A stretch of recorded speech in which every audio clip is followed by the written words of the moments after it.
Hey, hello. Balik lagi di channel Spoiler Moon dan kita akan lanjutkan kisah hidup Fang Yuan.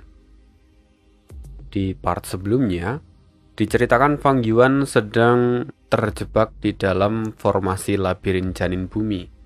Yang mana di sana, Fang Yuan sedang coba direinformasi oleh Lu Weiyang. Total ada 3 kehidupan yang akan dijalani oleh Fang Yuan di dalam labirin janin bumi. Tetapi apakah ini akan berhasil? Apakah sungguh Fang Yuan nanti akan bertobat? Tentu kita akan cari tahu kelanjutan ceritanya. Dan kemarin di saat yang sama, di Tanah Langya ternyata juga diserang habis-habisan oleh Feng Jiuge. Nah, akankah Langya pada akhirnya jatuh ke tangan pengadilan surgawi?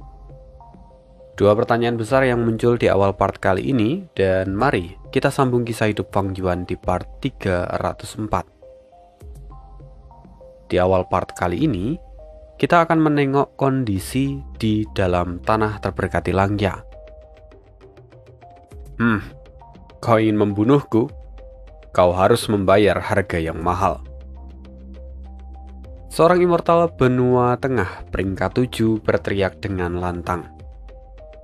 Ia menyadari bahwa tak ada jalan untuk melarikan diri. Menghadapi raksasa perak adalah satu-satunya cara untuk memberikan perlawanan. Dia melepaskan gerakan pembunuh abadi yang ia miliki. Gerakan itu sangat kuat, karena raksasa perak pun sampai terdorong mundur beberapa langkah. Tapi, ia hanya sampai di situ. Karena setelah itu, saat raksasa perak mengayunkan kedua tangannya dan menghantamkan ke tengah seperti memukul nyamuk, immortal itu seketika berubah menjadi pasta daging. Dia tewas, kata Langya sambil tertawa terbahak-bahak. Kemudian raksasa perak itu berbalik, menatap Feng Jiuge dengan tatapan mengejek. Ho, Feng Jiuge, meskipun kau memiliki kekuatan tempur peringkat 8, memangnya kenapa? Bisakah kau menghentikanku membunuh teman-temanmu?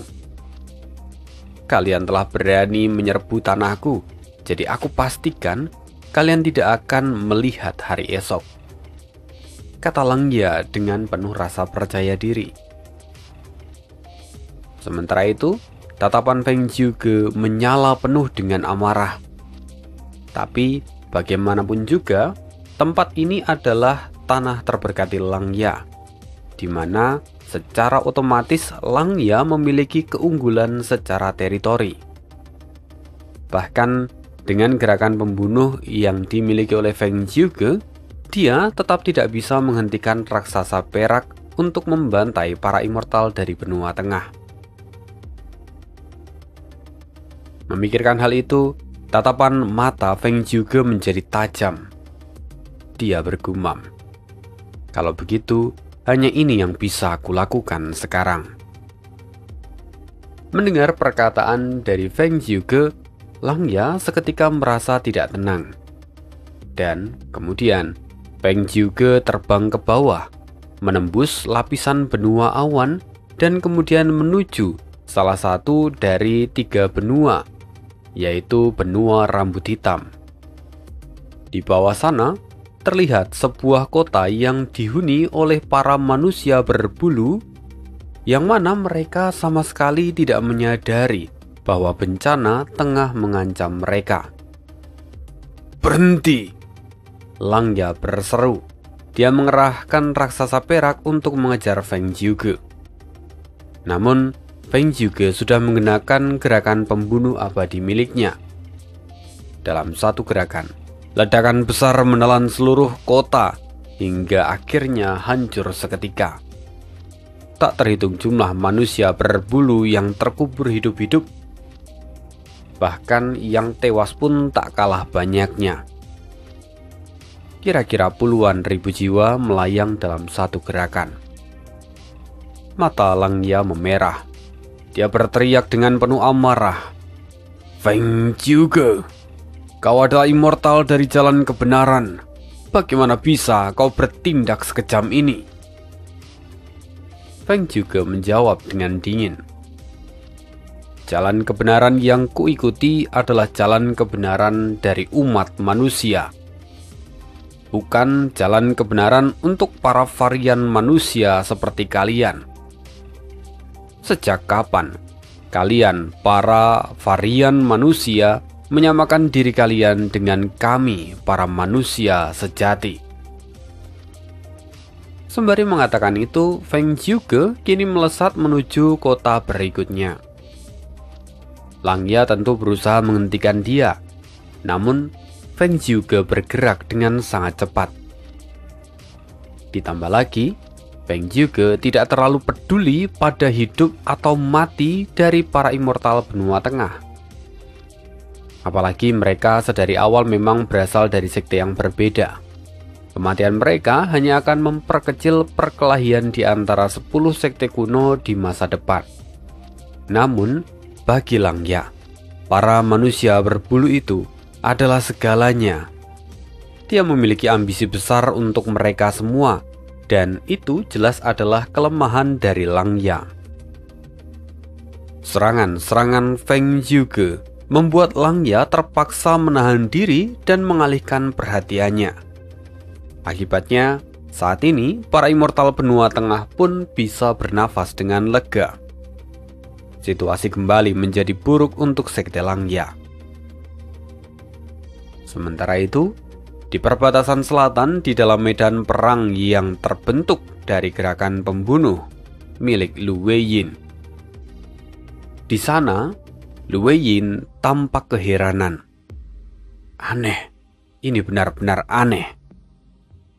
Gerakan pembunuhku meniru medan perang reinkarnasi, memanfaatkan labirin janin bumi sebagai dasar penciptaan dunia mimpi.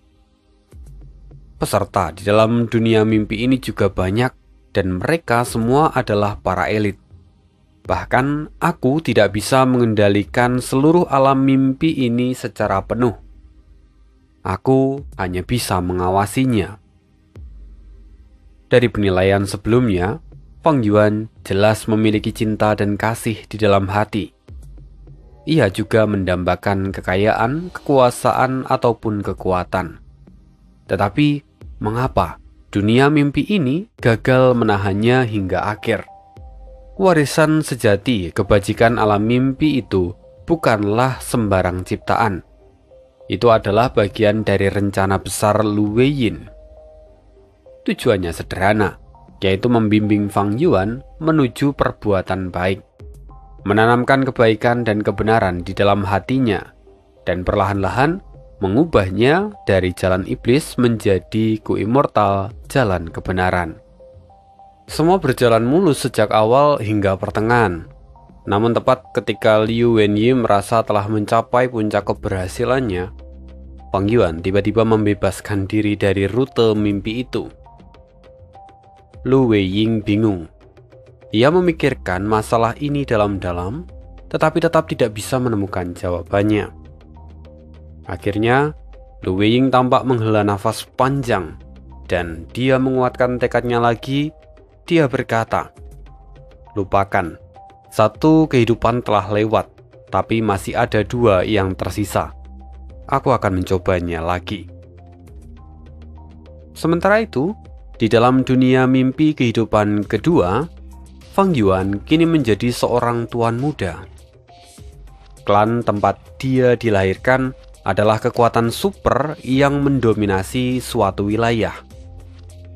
Kakeknya merupakan tetua tertinggi pertama, sementara ayah dan ibunya adalah seorang immortal yang cukup disegani. Mereka memegang otoritas yang tinggi. Sebagai anak tunggal, Feng Yuan sangat disayang sejak kecil. Ia tumbuh dalam kemewahan dan kenyamanan. Saat remaja, ia pun menjadi seorang tuan muda yang manja dan tak berguna. Meskipun dia malas-malasan dalam berkultivasi, tetapi karena dorongan dari keluarganya yang mencurahkan banyak sumber daya, maka kultivasi Feng Yuan pun meningkat dengan cepat. Di usia 16 tahun, Fang Yuan telah mencapai puncak peringkat 5. Fang Yuan melupakan segalanya tentang kehidupan sebelumnya. Kini ia hidup dengan bahagia tanpa beban. Namun, segalanya mulai berubah ketika klannya diserang oleh seorang immortal dari jalan iblis. Immortal itu memiliki kekuatan tempur setara dengan peringkat 9, meskipun masih berada di peringkat 8. Dia sangat kuat dan ganas. Klan Fang Yuan bukanlah tandingannya. Di dalam kepanikan, akhirnya klan Fang Yuan mengerahkan banyak sumber daya untuk menyewa bala bantuan dan kemudian bekerja sama dengan kekuatan jalan kebenaran yang lain demi melawan sosok ini. Pertempuran dahsyat tak terhindarkan. Dan pada akhirnya, setelah pertempuran itu selesai, kehidupan Fang Yuan yang sebelumnya sangat nyaman akhirnya berakhir. Semua terjadi karena kakek dan ayahnya meninggal di dalam pertempuran itu. Lalu, saat klan mulai berbenah, ibunya mencoba melindungi Fang Yuan. Tetapi pada akhirnya, dia tidak mampu mempertahankan posisinya yang sebelumnya di dalam klan. Jadi, dalam waktu singkat, Fang Yuan dan ibunya dikucilkan oleh para tetua serta fraksi lain yang tak suka pada mereka. Meski demikian, Fang Yuan tetap bertahan hidup bersama dengan ibunya. Singkat cerita, beberapa tahun berlalu.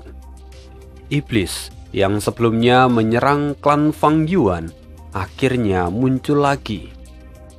Hal pertama yang ia lakukan adalah menyerbu klan dan membantai seluruh anggotanya. Bahkan tanah terberkati milik klan yang dulunya aman kini telah berubah menjadi puing-puing dan mayat berserakan di mana-mana. Pada akhirnya, Fang Yuan adalah satu-satunya orang yang berhasil selamat. Kini dia masih ada di tengah medan pertempuran itu. Dia bisa melihat sosok iblis yang telah menghancurkan rumah serta klan miliknya. Dengan penuh amarah, Fang Yuan berseru, "Setan! Tunggu saja! Aku pasti akan membunuhmu!" Dengan penuh amarah dan rasa putus asa, Fang Yuan menyerukan itu. Dan tanpa pikir panjang, Fang Yuan berlari menyerang iblis itu tanpa ragu. Melihat tingkah Fang Yuan, iblis itu mencibir. Dia lalu meniupkan satu nafas dan langsung menghantam tubuh Fang Yuan sampai dia terpental di tanah. Iblis itu berjalan dengan santai. Saat ada di depan Fang Yuan, dia mengangkat kakinya, meletakkannya di atas kepala Fang Yuan sambil tertawa. "Bocah sialan, apa kau membenciku? Aku bisa merasakan kebencian darimu. Tapi kau sungguh mengingatkanku pada nasibku dulu. Aku hanyalah manusia biasa yang hidup bersama dengan keluargaku. Meskipun hidup kami sulit, tapi kami sungguh bahagia. Namun, seorang masterku dari klanmu telah membantai seluruh keluargaku demi mendapatkan seekor gufana. Sejak hari itu, aku menyimpan dendam pada klanmu. Aku berhasil selamat dan aku bersumpah akan membalaskan dendam. Ya, langit tidak buta. Aku memperoleh pertemuan kebetulan dan menjadi seorang immortal. Hari ini, akhirnya aku bisa menuntaskan seluruh dendam lamaku." Fang Yuan yang terluka berat hanya bisa menggeliat. Dia mencoba melepaskan diri. Tapi sang iblis yang kini sudah merasa puas, dia menginjak kepala Fang Yuan hingga hancur berkeping-keping. Fang Yuan tak lagi bergerak. Dia mati di sana. 3 hari kemudian, di sebuah gua terpencil yang lokasinya tidak terlalu jauh dari klan Fang Yuan. Di sana seorang anak laki-laki perlahan membuka matanya. "Hah? Bukankah aku sudah mati?" Dia tercengang saat menyadari dirinya masih hidup. Dan orang ini tak lain adalah Fang Yuan. Bagaimana dia bisa hidup? Seketika, kenangan dari masa lalu membanjiri benaknya. Dia ingat bahwa ibunya telah menggunakan gerakan pembunuh abadi dengan sangat hati-hati. Dia merahasiakannya dari semua orang. Gerakan itu menyegel jiwa Fang Yuan dan memungkinkan Fang Yuan untuk bangkit sekali lagi. Lalu, sisa kehendak ibunya berpesan pada Fang Yuan. "Nak, langkah ini akan melindungi jiwamu dan memberimu satu kesempatan untuk hidup lagi. Kalau itu terjadi, maka hiduplah dengan baik. Jangan gunakan hidupmu untuk membalaskan dendam kami. Nikmatilah hidupmu. Jadilah orang yang bisa dibanggakan." Itulah pesan terakhir dari kehendak sang ibu. Akhirnya, kehendak dari sang ibu itu pun hancur dan menghilang. Melihat semua itu, Fang Yuan meneteskan air mata. Ia sadar bahwa kebangkitannya adalah hasil pengorbanan dari ibunya. Padahal seharusnya ibunya masih punya kesempatan untuk hidup kalau dia menggunakan metode ini untuk dirinya sendiri. Tapi tidak, ibunya rela memberikan kesempatan itu pada Fang Yuan.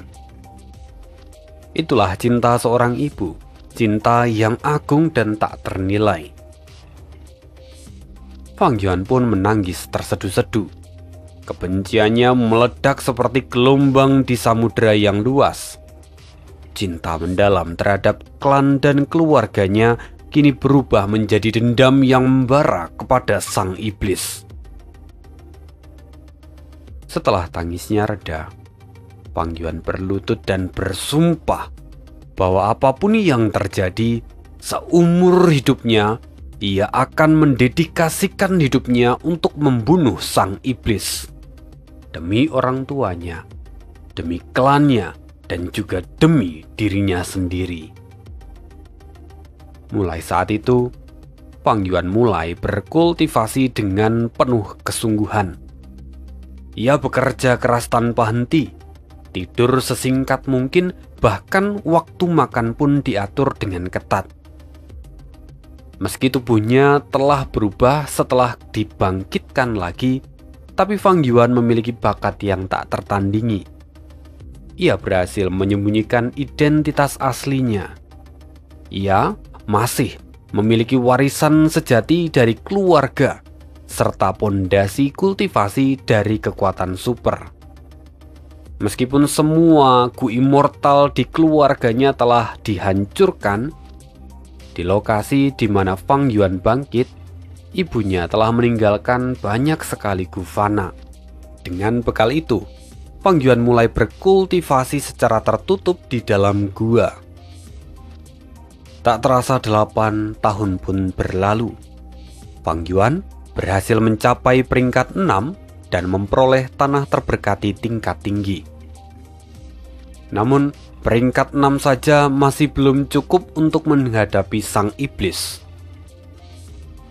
Keinginan Fang Yuan untuk membalas dendam hanya semakin kuat seiring berjalannya waktu. Ia telah menghabiskan seluruh sumber daya yang ditinggalkan ibunya, dan akhirnya Fang Yuan memberanikan diri untuk meninggalkan gua dan menjelajahi dunia. Pada saat itu, hampir seluruh dunia telah tunduk pada kekuatan sang iblis. Tanpa kehadiran immortal peringkat 9, sang iblis adalah penguasa tunggal dari dunia. Fang Yuan terus berkultivasi sambil bergabung dengan kekuatan-kekuatan yang menentang sang iblis. Namun, kekuatan iblis terlalu besar. Tak peduli berapa banyak kekuatan yang melawannya, semuanya hancur di bawah kekuasaan sang iblis. Lambat laun, situasi menjadi semakin suram. Banyak immortal yang pada akhirnya memilih menyerah dan tunduk di bawah sang iblis. Mereka semua berubah menjadi antek-antek dari sang iblis. Sementara itu, kekuatan Fang Yuan memang terus tumbuh, dan saat ini dia pun sudah melangkah ke peringkat 7. Tetapi dia tetap bukan tandingan dari sang iblis. Semakin waktu berjalan, semakin banyak orang yang mengetahui Fang Yuan sebagai orang yang melawan sang iblis. Otomatis, Fang Yuan terus diserang oleh antek-antek iblis. Jalan kultivasinya sungguh penuh dengan penderitaan. Ia terluka berulang kali, bahkan berulang kali dia hampir kehilangan nyawanya. Dalam banyak keadaan, Fang Yuan hanya berhasil bertahan hidup karena keberuntungannya. Akhirnya, semua luka dan kesulitan yang ia alami terkubur di dalam hatinya. Fang Yuan terus memperdalam kebencian yang tak pernah padam pada sang iblis. Ia menjadi lebih matang dan lebih pendiam seiring bertambah tuanya dirinya. Aku tak punya banyak waktu lagi, kata Fang Yuan yang menatap pantulan wajah tuanya di permukaan air. Dia tampak sangat cemas. Ketika itu Fang Yuan memutuskan untuk menghubungi salah satu rekannya. "Tolong jual Gu Umur itu padaku. Aku akan membayarnya dengan 3 Gu Immortal peringkat 7. Namun, sang immortal itu menggelengkan kepala. "Gu Umur sangat langka. Aku pun hampir kehabisan umurku. Tak peduli berapa banyak Gu Immortal yang kau tawarkan. Apa gunanya kalau aku mati? Maafkan aku tak bisa membantumu." "Tapi aku benar-benar membutuhkannya. Aku masih punya alasan untuk hidup," kata Fang Yuan. Dia mengatakan itu dengan segenap tekadnya. Sang immortal, dia tersenyum ringan dan berkata, "Di dunia ini, setiap orang punya alasannya sendiri untuk bertahan hidup. Mengapa aku harus mati demi kelangsungan hidupmu? Tentu, aku memahami alasanmu bahwa iblis itu adalah musuh bebuyutanmu dan kau ingin balas dendam padanya. Tapi dia juga musuhku. Aku pun punya dendam padanya yang harus kutuntaskan. Jadi kenapa aku harus mengorbankan diriku untukmu? Carilah Gu Umur yang lain, karena Gu ini kubutuhkan untuk diriku sendiri." Fang Yuan tak lagi mampu membalas perkataan immortal itu. Bagaimanapun apa yang ia katakan itu sungguh masuk akal. Jadi Fang Yuan hanya bisa menyerah. Dia akhirnya pergi mencari Gu Umur yang lain. Sesungguhnya, selama perjalanan kultivasinya, Fang Yuan telah memperhatikan keberadaan dari Gu Umur. Tetapi keberuntungan tidak berpihak padanya. Sang iblis rupanya juga mencari Gu Umur, dan itu tentu membuat Fang Yuan semakin kesulitan untuk mendapatkan Gu Umur. Pada akhirnya, Fang Yuan tak punya pilihan lain. Dia menghabiskan malam dengan bersimpuh di depan makam orang tuanya. Ia meratap di sana, menangis terseduh-seduh. Dan ketika fajar hampir tiba, Fang Yuan akhirnya membulatkan tekadnya. Matanya tajam, dia berdiri. Demi mendapatkan Gu Umur, Fang Yuan pada akhirnya memutuskan untuk membunuh orang-orang yang pernah berjasa padanya. Dia mengambil ku umur yang mereka miliki. Dengan menggunakan ku itu, Fang Yuan akhirnya bisa memperpanjang umurnya, melanjutkan kultivasinya, dan terus mencari peluang untuk membalas dendam. Seiring berjalannya waktu, Fang Yuan mulai kehilangan jati dirinya. Ia kini telah melangkah ke jalan iblis hingga dia dicap sebagai kultivator jalan iblis. Tetapi mendengar itu, Fang Yuan berkata, "Bahkan jika aku menjadi iblis, memangnya kenapa? Aku melakukan semua ini untuk membalaskan dendamku. Iblis itu harus mati di tanganku."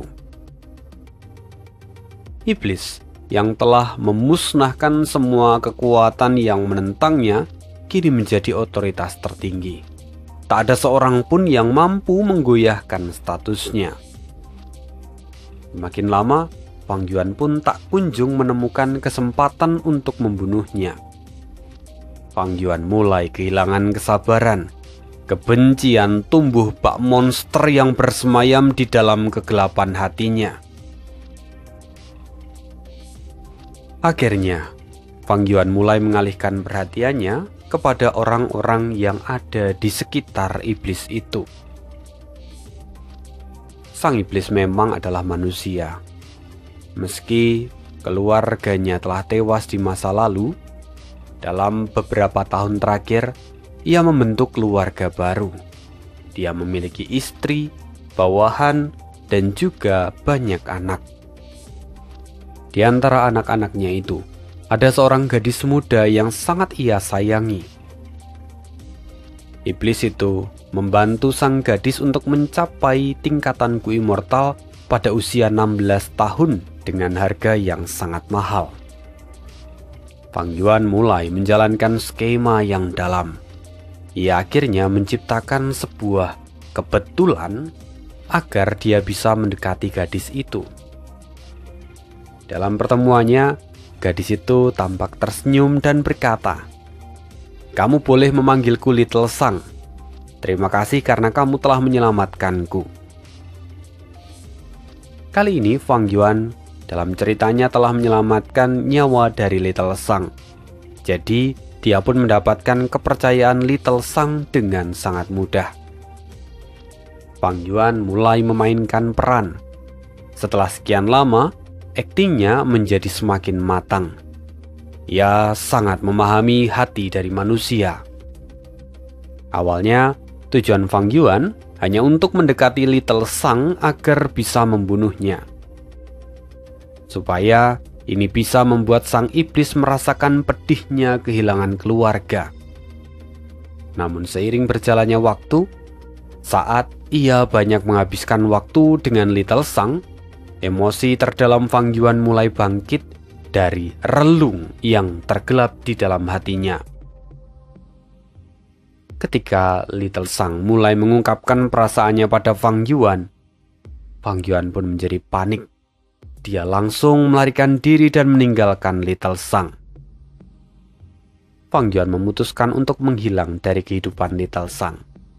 Ia menyembunyikan keberadaannya dan kembali ke makam orang tuanya, bersimpuh dengan wajah basah oleh air mata. Saat itulah Fang Yuan menyadari kenyataan yang paling mengejutkan, bahwa tanpa ia sadari, ia telah jatuh cinta pada Little Sang. Bagaimana mungkin ia jatuh cinta pada putri dari orang yang telah membantai seluruh klan dan keluarganya? Fang Yuan benar-benar dilanda kesedihan. Pertentangan yang hebat muncul di dalam batinnya. Pada akhirnya, Fang Yuan tak kuasa untuk menahan itu dan memutuskan untuk melepaskan Little Sang. Tujuan utamanya tetap satu, yaitu membunuh sang iblis. Fang Yuan lalu mengubah penampilannya. Dia melakukan beberapa aksi perampokan. Setelah mengumpulkan cukup sumber daya kultivasi, ia menggunakan semua itu untuk membangun pondasi di dalam makam orang tuanya, hingga pada akhirnya dia mencapai peringkat 8. Namun, keberhasilan itu sungguh menuntut harga yang mahal. Ia pun mengalami luka yang parah. Saat Fang Yuan sedang memulihkan diri, tiba-tiba Little Sang datang menemui dia. Secara kebetulan Little Sang berhasil menemukan Fang Yuan. Little Sang menanyai Fang Yuan dengan penuh amarah. Mengapa Fang Yuan melarikan diri setelah ia menyatakan cinta? Padahal itu adalah pengakuan pertamanya, tapi Fang Yuan justru melukai hatinya. Mendengar itu, Fang Yuan tak mampu menjawab. Ia lalu mengajak Little Sang ke makam orang tuanya dan berkata, "Ini adalah makam kekasihku yang telah tiada." Fang Yuan berpura-pura bahwa makam itu adalah makam dari kekasihnya. Mendengar itu, wajah Little Sang menjadi pucat. Ia segera meminta maaf dan bertanya, "Mengapa tak ada tulisan namanya di nisan ini?" Ya, tentu saja tidak ada, karena Fang Yuan sengaja tidak mau memberikan keterangan, karena itu bisa mengungkap jati dirinya. Lalu, Fang Yuan menghela nafas dan berkata, "Aku tidak memberi nama karena aku tidak pernah tahu namanya sejak awal. Dan karena aku sungguh mencintai dia, aku merasa bersalah ketika aku mulai mencintaimu." Mendengar itu, Little Sang pun tersipu. Kemudian, Fang Yuan mulai menceritakan kisahnya dengan sang kekasih hayalannya. Dia menceritakan semua kisah yang menyedihkan namun juga indah. Mendengar itu, Little Sang akhirnya menangis terseduh-seduh. Ia hanyut di dalam kisah itu dan merasakan simpati yang begitu dalam terhadap Fang Yuan. Pada akhirnya, Little Sang memutuskan untuk tetap berada di sisi Fang Yuan dan membantunya mengatasi trauma dari masa lalu. Ia berkata dengan penuh keyakinan, "Apa salahnya membantu orang yang aku cintai? Aku akan melakukan segalanya untukmu." Fang Yuan memang mencintai Little Sang. Namun, dia tidak ingin bersama dengan Little Sang. Dia takut kalau dendamnya berhasil, maka Little Sang akan menjadi korban. Takut kalau ia tetap bersama Little Sang, maka tekadnya untuk membalas dendam akan memudar. Akhirnya, pada malam itu Fang Yuan tidak berhasil meminta Little Sang pergi. Little Sang memutuskan untuk menginap. Dan ketika dia hendak tidur, Fang Yuan kembali melihat sang iblis muncul di depannya. Iblis itu menggunakan metode khusus untuk membuat Little Sang terlelap. Ia lalu membawa Fang Yuan secara paksa. Saat ini, Fang Yuan menyembunyikan jati dirinya, dan iblis itu tidak bisa mengenali dia. Dengan suara yang tegas, iblis itu berkata, namun yang mengejutkan, setiap perkataannya sama sekali tidak memiliki unsur kalau dia ingin memisahkan Little Sang dengan Fang Yuan. Dari semua ucapan yang dikatakan oleh iblis itu, Fang Yuan bisa merasakan cinta dari seorang bapak yang ingin anaknya bahagia. Lalu sebelum pergi, iblis itu berkata pada Fang Yuan, "Kau sudah mencapai peringkat 8. Kau cukup layak untuk putriku. Perlakukanlah Little Sang dengan baik. Dia benar-benar mencintaimu." Setelah mengatakan itu, sang iblis pun pergi, dan Fang Yuan tampak termenung. Ia yakin ada maksud tersembunyi di balik sikap dari sang iblis. Dan benar saja, setelah melakukan penyelidikan diam-diam, Little Sang mengungkapkan sebuah rahasia yang mengejutkan, bahwa rupanya sang iblis telah bersiap untuk menerobos ke peringkat 9. Namun dia bahkan ragu kalau dia akan berhasil kali ini.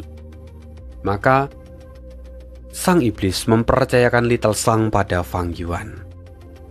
Mendengar itu, dalam hati Fang Yuan sangat gembira.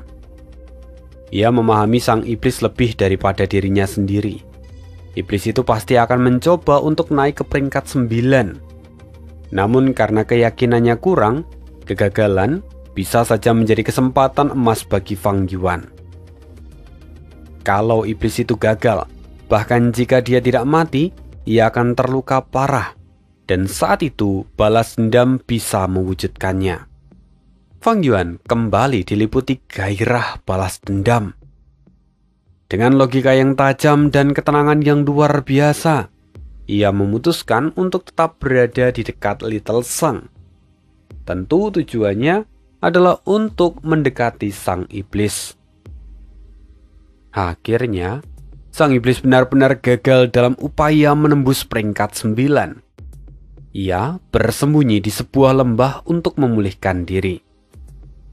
Namun, sebelum Fang Yuan mengetahui lokasi pasti dari sang iblis, rupanya informasi itu sudah bocor oleh ajudan paling terpercaya milik sang iblis.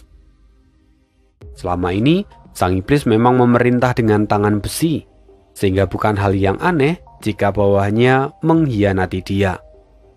Sebagian besar immortal memang tidak pernah benar-benar tunduk pada tuannya. Lalu, saat mereka mendengar kabar ini, kelima wilayah mulai bergerak. Banyak immortal berkumpul dan mengepung lembah itu, tempat di mana sang iblis bersembunyi. Dalam lokasi kritis, Little Sang sangat khawatir. Ia ingin menyelamatkan ayahnya, dan Fang Yuan menemaninya. Hatinya sungguh tersentuh oleh tindakan Fang Yuan. Little Sang menjadi sangat percaya pada Fang Yuan. Oleh karena itu, Fang Yuan akhirnya berhasil mendekati sang iblis. Saat pertempuran pecah, sang iblis berhasil membunuh banyak Gu immortal meskipun di dalam keadaan yang lemah. Para immortal melihat harapan dan tentu pantang mundur walau nyawa jadi taruhan. Fang Yuan mulai menyusun siasat untuk menjebak sang iblis, membocorkan informasi penting yang membuatnya semakin terpojok. Dalam pertempuran akhir, kedua belah pihak kehabisan sumber daya. Dengan keberuntungan, Fang Yuan mendapatkan kendali atas formasi abadi penentu kemenangan. Formasi itu hanya bisa digunakan 1 kali dan 1 kali serang. Hasilnya akan menentukan segalanya. Para immortal mulai berteriak, "Cepat bunuh iblis itu! Tegakkan keadilan dan selamatkan dunia!" Little Sang dalam keadaan terdesak. Fang Yuan satu-satunya harapannya. Sang iblis berkata, "Bunuh para immortal itu. Aku akan menjadikanmu orang terkuat kedua di dunia. Kau akan memiliki kekayaan tanpa batas, dan putriku akan menjadi milikmu seumur hidup." Fang Yuan bimbang. Jiwanya mulai bergejolak. Sosok orang tuanya mulai muncul di benak Fang Yuan. "Bunuh dia, balaskan dendam kita." Banyak mata yang tertuju pada Fang Yuan. Fang Yuan menggenggam kendali formasi abadi. Serangan itu bisa menentukan siapa yang akan menang dan siapa yang akan mati. Jika ia menyerang immortal jalan kebenaran, maka sang iblis akan menang. Sesuatu yang tentu tidak dia inginkan. Namun jika Fang Yuan menyerang sang iblis, maka Little Sang juga akan mati. Atau kalau dia memilih untuk menyelamatkan Little Sang, dia mungkin harus berharap untuk mendapatkan kesempatan lain agar bisa membunuh sang iblis. Tapi itu penuh dengan ketidakpastian. Apalagi sang iblis terlalu kuat. Jika diberi waktu, ia akan pulih dan menjadi lebih waspada. Harapan balas dendam Fang Yuan akan lenyap. Menyerang sang iblis adalah pilihan yang paling aman. Balas dendamnya akan tercapai, tapi itu berarti dia harus mengorbankan Little Sang. Sungguh hati kecilnya berteriak, "Aku tidak sanggup melakukan itu." Tatapan Fang Yuan mulai berkedip. Cinta dan dendam bertarung dalam dirinya. Dia dilanda konflik dan rasa sakit yang luar biasa. Waktunya hampir habis. Ia harus segera mengambil keputusan. Apapun yang ia pilih, nasib dunia akan berubah dan masa depannya sendiri juga dipertaruhkan. Serangan ini akan menentukan segalanya. Semua immortal menatap Fang Yuan, bersorak dan mendorong dia untuk mengambil keputusan yang paling penting. Di bawah tatapan semua orang, keraguan di mata Fang Yuan mulai lenyap. Bibirnya melengkung. Dia tersenyum. Kemudian, Fang Yuan tertawa. Ia menarik nafas dalam-dalam dan kini tubuhnya menjadi jauh lebih rileks. "Kenapa kau tertawa? Cepat ambil keputusanmu!" seru sang iblis. Dia mencoba mendesak Fang Yuan. Tapi Fang Yuan memandangi mereka semua sambil tertawa.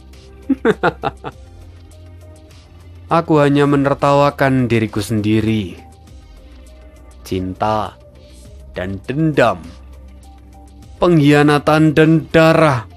Bukankah semua ini terlalu membosankan?" Seketika, dunia alam mimpi itu pun runtuh sekali lagi. Mimpi kedua Fang Yuan berakhir. Boom! Dentuman dahsyat menggema. Satu kota di benua rambut hitam runtuh. Manusia berbulu yang gugur tak terhitung jumlahnya.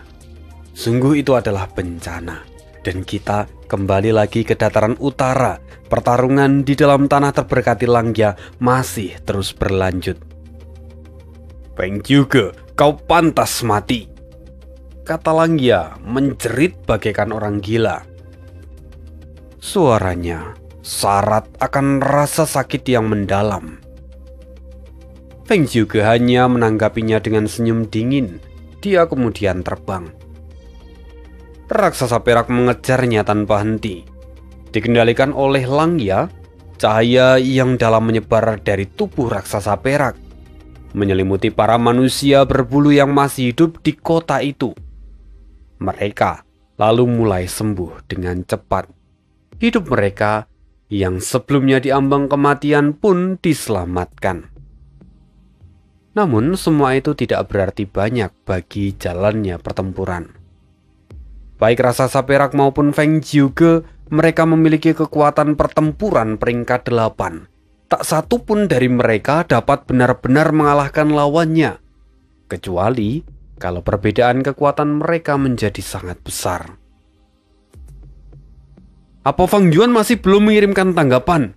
kata Langya, mengharapkan kedatangan Fang Yuan sebagai bala bantuan. Langya mulai gusar. Seorang immortal yang ditugaskan sebagai penghubung pada Fang Yuan tampak menggelengkan kepala. Langya geram, dia mengepalkan tinju. "Sialan." Dalam hati ia bergumam, apakah Fang Yuan mencoba melarikan diri? Tidak, itu tidak mungkin. Dia bukanlah seorang pengecut. Selama kami bersatu, para ahli dari benua tengah ini pasti dapat dikalahkan dengan mudah. Artinya hanya ada satu, bahwa saat ini dia sedang menjadi target dari pengadilan surgawi. Meski dilanda amarah, Langya tetap mampu berpikir jernih. "Tetua tertinggi, apa yang harus kita lakukan sekarang? Kita tidak bisa terus mengejar Feng Jiuge," tanya rambut keenam. Langya tersenyum sinis. "Jangan khawatir. Mana mungkin aku melupakan immortal dari benua tengah. Tanpa Fang Yuan pun, kita punya bala bantuan." Feng Jiuge mengira bahwa rencananya berhasil, tetapi semua ini hanyalah usaha yang sia-sia. Mereka semua akan mati satu persatu. rambut keenam tampak terkejut. Dan ya, para immortal manusia berbulu yang lain langsung bereaksi. Benar, kita tidak sendiri. Sekte Langya adalah bagian dari aliansi 4 ras. Artinya, kita juga memiliki bala bantuan, kata immortal yang lain. Di masa lalu, Fang Yuan berperan penting dalam terbentuknya aliansi 4 ras. Ia telah mempertimbangkan semua kemungkinan dan salah satunya adalah situasi seperti saat ini. Fang Yuan sangat menyadari betapa pentingnya tanah terberkati Langya. Oleh karena itu, aliansi ini ibaratkan jaring pengaman yang melindungi tanah terberkati Langya. Langya dan para immortal manusia berbulu kini sedang terpaku menghadapi Feng Jiuge. Mayoritas kekuatan tempur tanah terberkati terkonsentrasi di dalam raksasa perak. Para immortal dari benua tengah menyangka kalau situasi mereka aman-aman saja. Kenyataannya, Langya telah menyiapkan bala bantuan, manusia tinta, rockman, dan juga manusia salju. Semuanya ada di dalam tanah terberkati Langya. Hanya saja mereka belum bergerak, masih bersembunyi. Sudahkah waktunya bagi kita untuk menyerang? Xi Xiong, salah satu ras rockman, dia menerima transmisi dari Langya. Sudah waktunya kita untuk bertarung, kata Bing Feng, manusia salju yang berseru tampak tak sabar. Sayang sekali, aku kali ini tidak bisa ikut dalam pertempuran, kata Bing Zuo dengan nada menyesal. Dia harus menjaga tempat dia berada sekarang. Tapi seorang immortal dari kota Ingmen, dia tertawa. Tak perlu khawatir, kita punya formasi yang luar biasa. Bahkan jika tetua Bing Zuo tidak ikut, kita masih bisa bertarung dengan mudah. Selain mereka, ada juga para immortal di peringkat 6 yang juga sudah berkumpul di sana. Mereka semua datang sebagai pasukan bantuan untuk Langya. Karena memang dalam perjanjian, ketika tanah terberkati Langya diserang, maka mereka wajib mengirimkan bantuan. Kalau tidak, maka mereka akan dianggap melanggar dan menerima hukuman yang berat.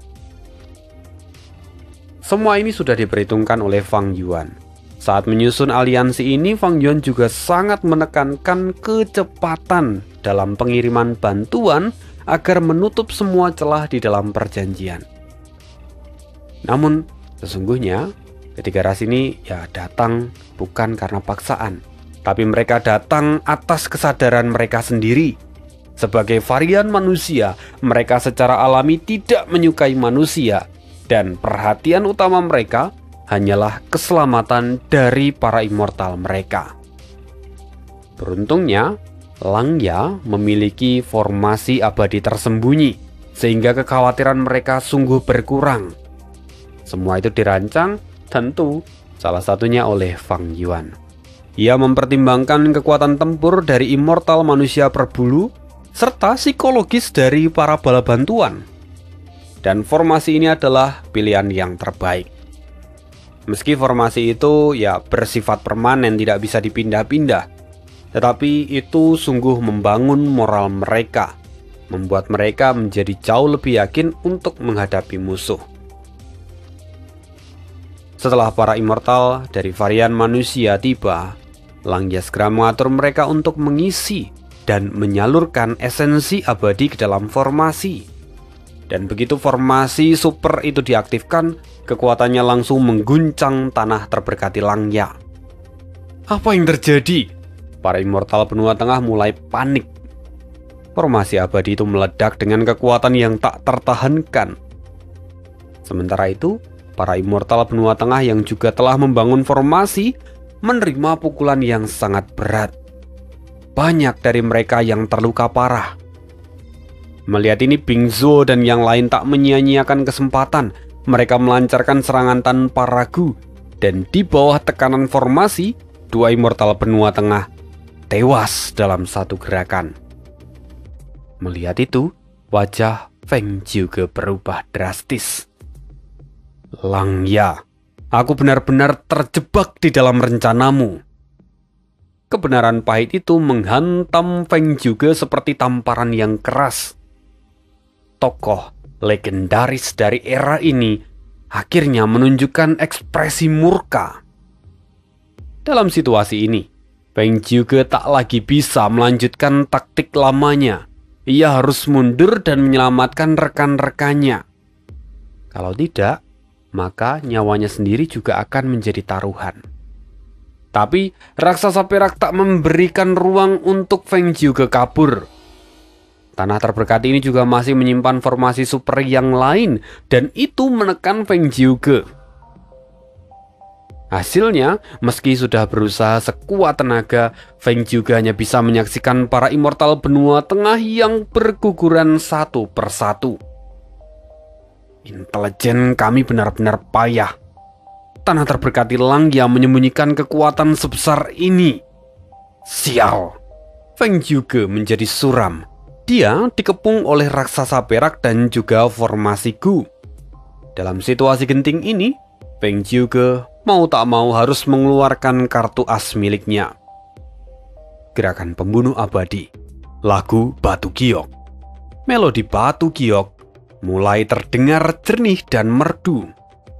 Gelombang suara menyebar dan mengenai segala arah.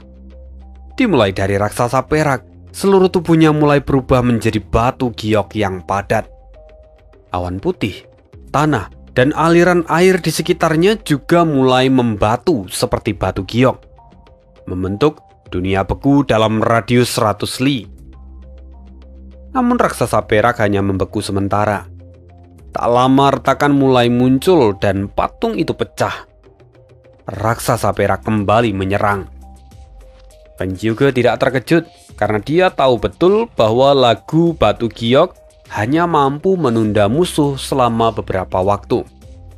Tapi itu sudah cukup karena Feng Jiuge langsung menggerakkan gerakan pembunuh abadi berikutnya, lagu penyerahan. Gabungan dari jalur kebijaksanaan, perbudakan, suara, dan jiwa digabungkan menjadi satu berdasarkan inspirasi dari pedang hati 5 jari yang ditinggalkan Boking di masa lalu. Feng Jiuge dapat membuat binatang buas kuno ataupun binatang buas kuno terpencil berbalik arah dan tunduk padanya. Tapi hasilnya nihil.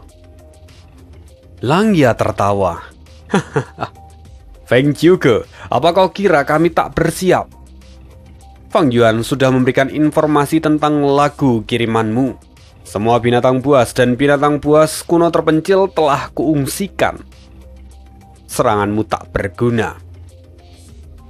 Seperti kata pepatah, kenali dirimu dan musuhmu, maka kau takkan pernah terkalahkan. Pengadilan surgawi berusaha mengumpulkan informasi tentang tanah Langya. Namun di saat yang sama, Langya juga melakukan hal yang sama. Dan atas peringatan dari Fang Yuan, Langya tahu bahwa Feng Jiuge sungguh adalah masalah besar. Melihat semua itu, Feng Jiuge tampak masam. Dia menarik nafas dalam-dalam lalu mengaktifkan gerakan pembunuh abadi lagu surga dan bumi. Melodi mulai bergema. Langit dan bumi menekan pikiran dan memperlemah serangan lawan. Tapi efeknya sungguh sangat lemah. Karena tempat ini adalah tanah terberkati Langya. Bagaimana mungkin Feng Jiuge bisa beresonansi dengan kekuatan langit dan bumi dari tanah kekuasaan Langya? Feng Jiuge kembali menggunakan gerakan pembunuh yang lain, lagu perpisahan. Feng Jiuge bergerak dengan cepat, melepaskan gerakan pembunuh puncaknya. Lagu ini dirancang khusus untuk menghancurkan formasi abadi dan juga rumah Gu. Raksasa perak adalah salah satu formasi tempur kuno. Bingzuo dan yang lain juga mengendalikan formasi Gu. Mereka jelas terkena dampak dari gerakan pembunuh milik Feng Jiuge ini. Formasi mereka mulai retak. para immortal dari varian manusia mulai panik. Tetapi Langya, dia tertawa dan berseru, "Jangan pikir gerakanmu ini akan berguna, Feng Zhuge. Gerakan pembunuh abadi. Diam sepenuhnya." Raksasa perak bersinar terang. Pancaran cahayanya menelan lagu perpisahan dan membuatnya lenyap tanpa suara. Wajah Feng Zhuge menunjukkan keterkejutan.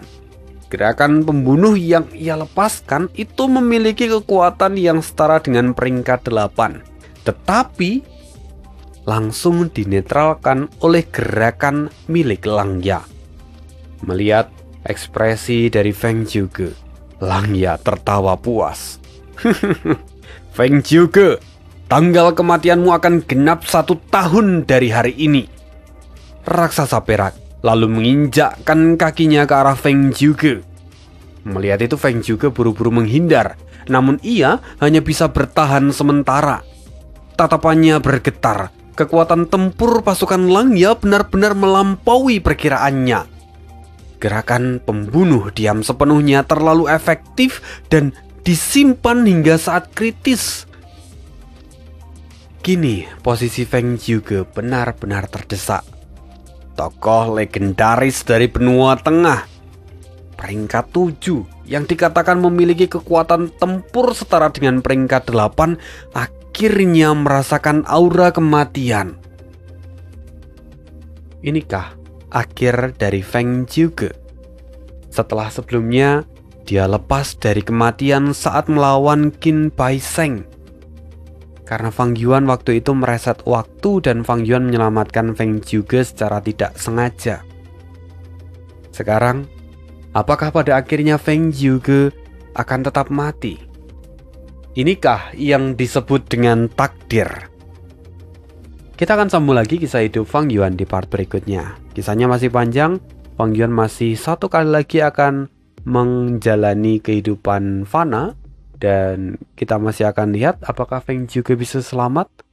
Adakah gebrakan baru yang akan muncul di dalam tanah terberkati Langya sehingga bisa membalikkan situasi? Kita akan sambung kisahnya di part berikutnya. Terima kasih, Geogenic Studio, dan bye.